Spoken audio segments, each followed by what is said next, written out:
이번 시간에는 메소드의 출력에 대해서 알아보겠습니다. 입력은 우리가 이전 시간에 알아봤죠? 자, 메소드의 출력은 이 return이라는 것과 연결되어 있습니다.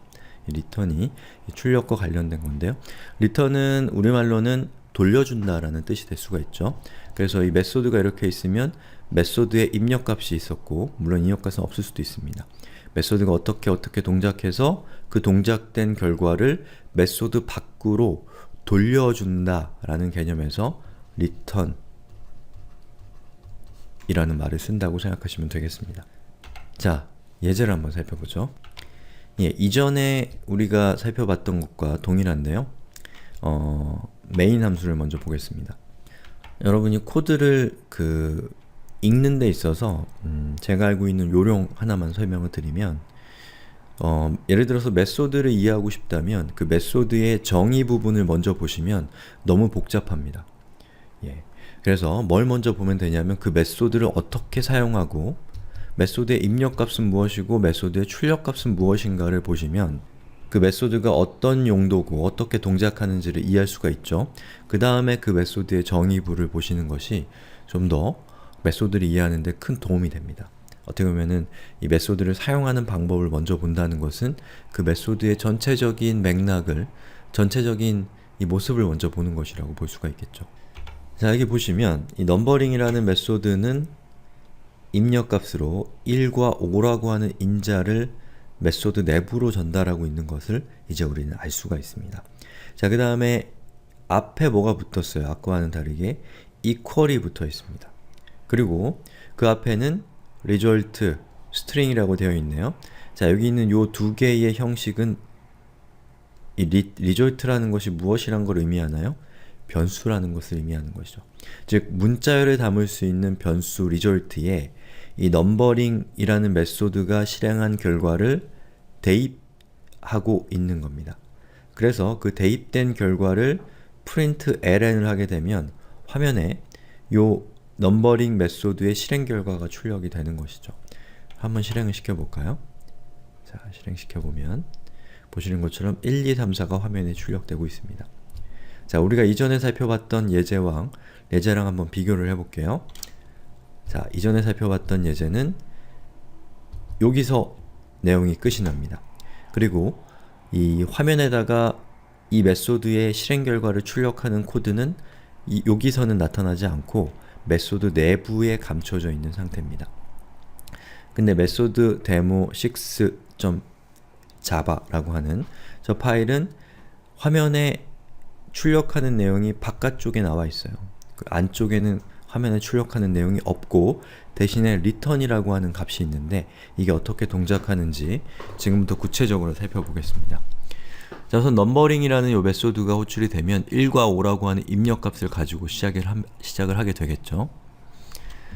그러면 여기에 1과 5라고 하는 값이 into와 limit이라고 하는 변수에 담기게 될 겁니다. 그러면 여기 있는 init은 1이 되고 limit은 5가 되어 있는 상태죠. 그 다음에 이전 예제에서 없었던 것 output이라고 하는 변수를 정의하고 있고요. 그 변수는 아무런 값도 없는 빈 문자열을 가지고 있는 상태로 시작을 합니다.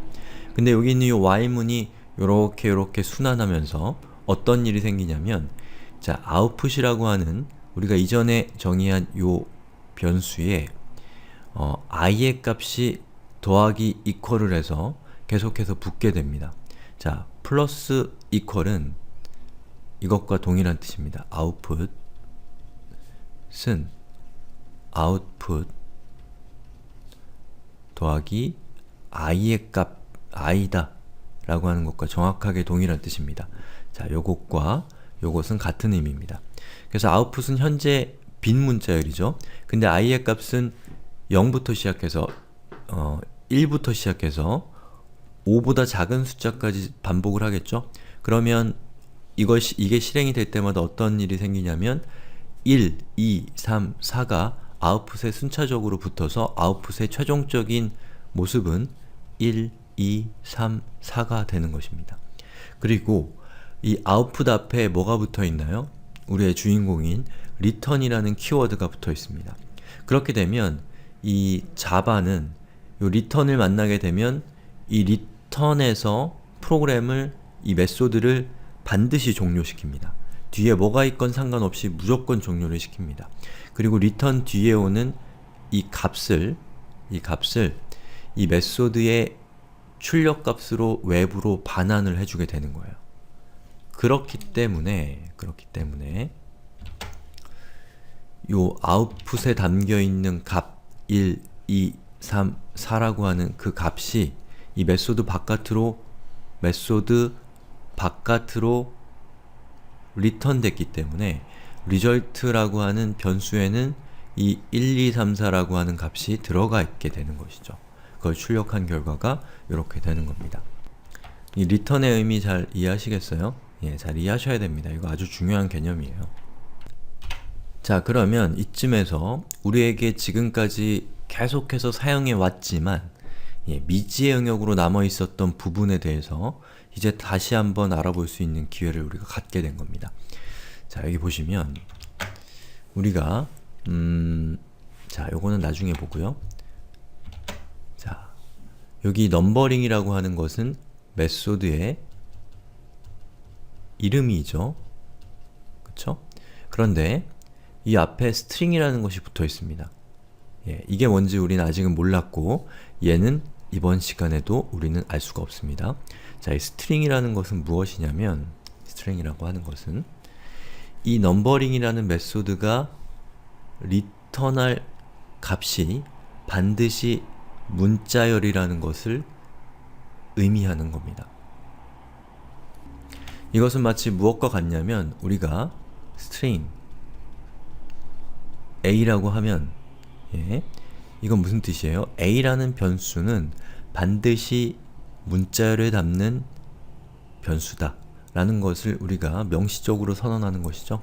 이것도 마찬가지로 이 넘버링이라는 메소드는 반드시 문자열을 리턴하게 된다라는 뜻을 갖게 되는 겁니다.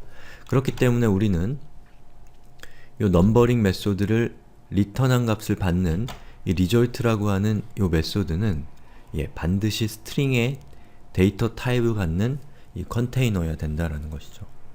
그릇이어야 된다는 거예요. 그러면 여기 있는 이 main이라는 메소드 앞에 붙어 있는 void는 도대체 무엇이냐? 라는 의문이 생기시겠죠. 자, 영어에서 사전을 찾아보시면 void는 빈 공간, 공동, 공호감, 무효의, 법적 효력이 없는 뭐 이런 뜻들을 가지고 있습니다. 즉 void가 메소드 이름 앞에 붙게 되면 이 메소드의 리턴 값은 존재하지 않는다라는 것을 여러분이 명시적으로 선언을 해준 겁니다. 그렇기 때문에 여기 있는 이 메소드를 호출할 때 우리는 지금까지 return이라고 하는 것을 사용하지 않았던 겁니다. 아시겠죠? 그런데 이 메소드를 호출할 때마다 이렇게 그 메소드가 리턴하는 데이터 형식을 지정하는 것이 상당히 귀찮고 짜증나는 일입니다. 특히나 데이터 형식을 잘 모르는, 어떻게 보면 데이터 형식이 조금 어려울 수 있잖아요.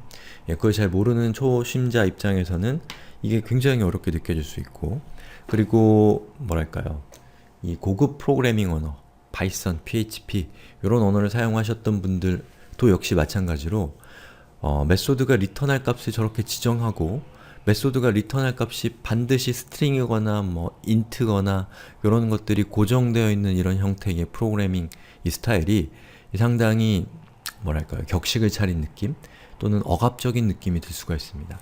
자, 그런데 우리가 변수 시간에서도 뭐 말씀을 드린 것처럼 모든 일에는 장점과 단점이 있고 그 시스템이 추구하는 바에 따라서 이 적합한 도구가 있을 수 있습니다. 이렇게 이 메소드가 리턴하는 값이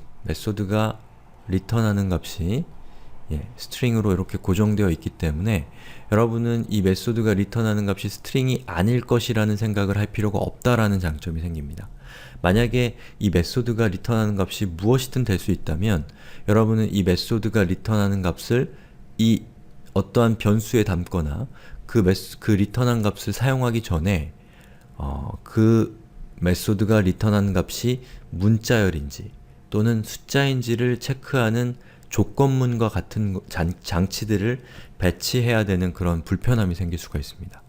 그래서 여러분이 이렇게 자바 같은 엄격한 형식의 스타일을 갖고 있는 이런 프로그래밍 스타일은 이건 나름대로 아주 중요한 장점인 예측 가능성을 갖고 있는 겁니다. 하지만 유연성을 갖고 있지 않기 때문에 좀 불필요하게 코드가 깐깐해지거나 장황해지는 경향이 또 있다는 것도 이게 갖고 있는 단점이라고 할 수 있는 것이죠. 그런 다면성을 여러분들이 골고루 파악해서 여러분이 하고자 하는 일에 가장 적합한 솔루션을 선택할 수 있도록 있는 것이 이 좋은 프로그래밍을 만드는 굉장히 중요한 이 지점이라고 할 수가 있겠습니다.